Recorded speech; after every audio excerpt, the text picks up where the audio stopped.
Welcome to Dr. Jester Rants, and I'm gonna rant about, well, this is the second take. Let's see if I don't fuck this one up, because I said no words that YouTube has a tendency to ban you for it, or at least strap a warning, or if you're a small channel, give you a community strike because you were a naughty little dude who said a no word.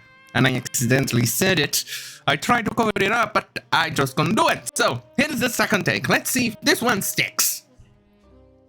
John Cleese blasts deception, dishonesty, and tone of BBC Asia interview after he was grilled on cancel culture and Dave Chappelle instead of his upcoming show. This is from the Daily Mail. I like to point out the differences between Daily Mail and the Metro coverage of the situation. Here is Metro, and it says pretty much mostly the same thing. John Cleese declared he's formally complaining to BBC after deceptive and dishonesty interview. As you can see, they only share exactly 4 tweets. Look, 1, 2, 3, and 4, taking out part of the context of what he was trying to say. Here is an example of what I'm going to show. This is from the Daily Mail again. 1, 2, 3, 4, 5, 6, and 7. See? They didn't actually give context to what he said. Fascinating, isn't it? Either way, let's see if I don't fuck this one up, because...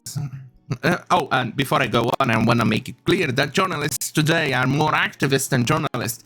At least in the past, journalists were more journalists than activists, so you could, for the most part, trust the news somewhat. I mean, better than it is today. Obviously, it wasn't that great back in the past. They also used the narratives and things like that, but at least it was more trustworthy than you have today. Today is just blatant and narrative and things like that.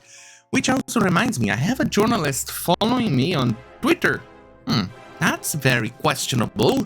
It's a blue checkmark. White checkmark if you're using the nighttime theme. Okay.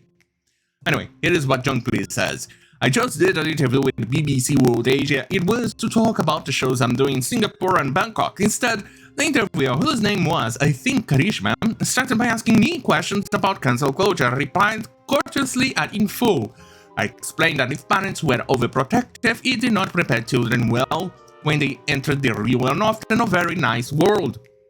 She then asked a disjointed question, clearly trying to portray me as old-fashioned, uncaring, and basically harmful. I pointed out that her question was a poor one, since it contained so many different viewpoints. I answered 1.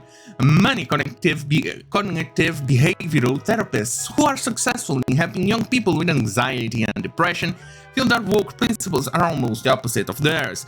That is quite true, because the woke mentality means that you need to be sheltered, and the world has to change to your own goddamn fucking whims. And when the child, even an adult, decides to throw a temper tantrum and the world doesn't change, they go up their wazoo and go completely fucking crazy and force everybody to change for their own retarded points.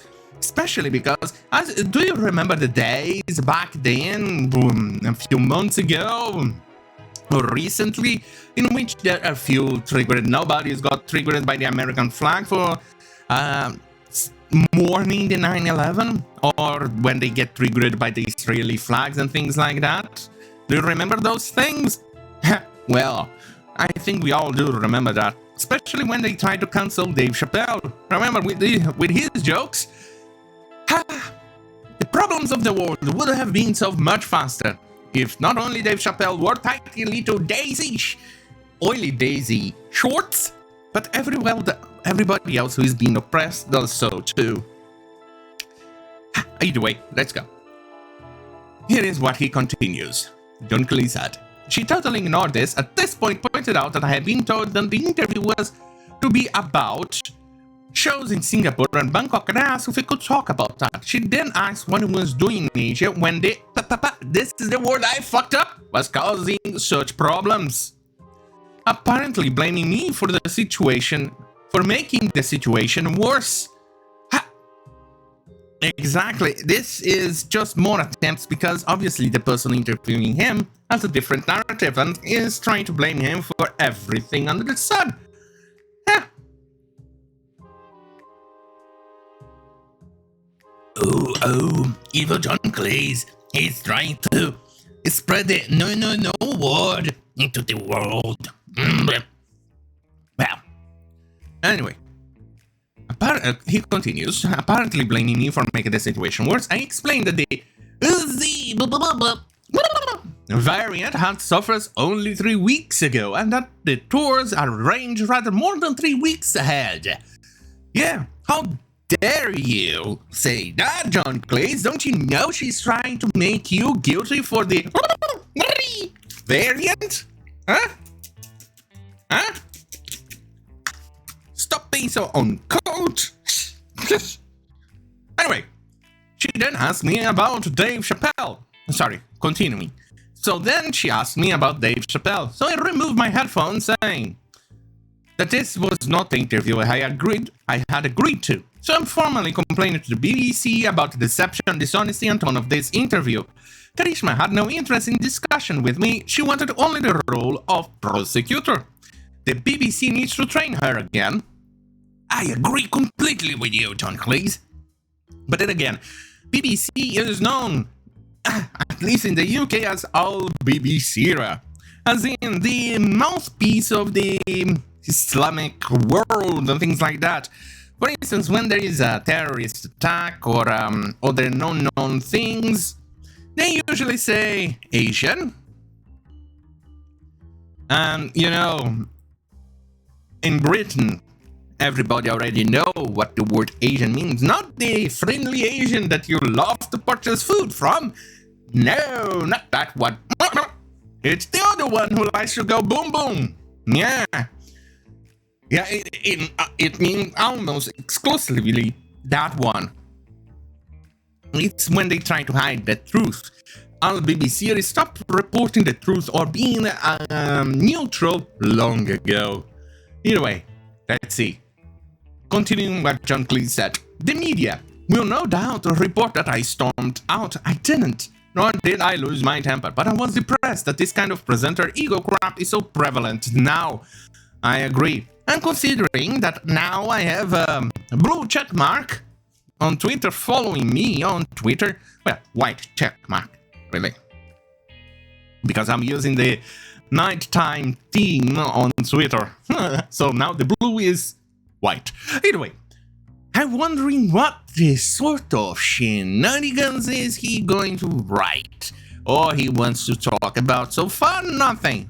It's definitely quite worrisome, because if he asks me anything about comments, I'm gonna ask, hey, for me to comment on that, I will require a deposit, non-refundable deposit of $10,000, or you could always choose to suck my cock.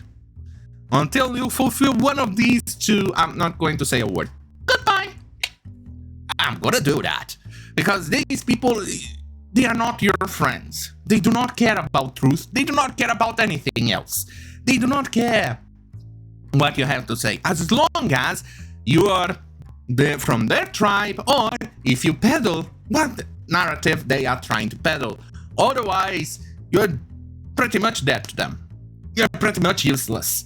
And they are going to try and smear you. That's what is happening with journalism today. I miss the journalists of the past. Sure, like I said, they were not 100% reliable or that great to begin with. But it was much better than what we have today. Back in the past, at least, they were as goddamn fucking insane with the narrative as it is today. I mean, no, let's compare this with toilets again.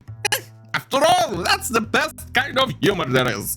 Anyway, think of it as eating you a taquito and then you goddamn shit your brains out and you paint your toilet pretty much brown. Think of that as the journalists of the past.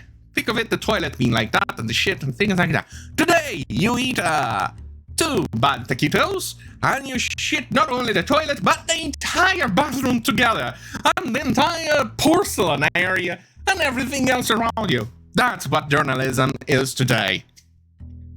See? Hey, Shit humor is the best kind of humor. At least it tickles my funny bone, which is as sensitive, very, very sensitive as a millennial. Oh wait, I'm a millennial. But anyway, as sensitive as a feminist, as sensitive one of those woke tards and things like that. So, anyway, since the weekend is approaching, today's Friday, isn't it? The days start to merge together.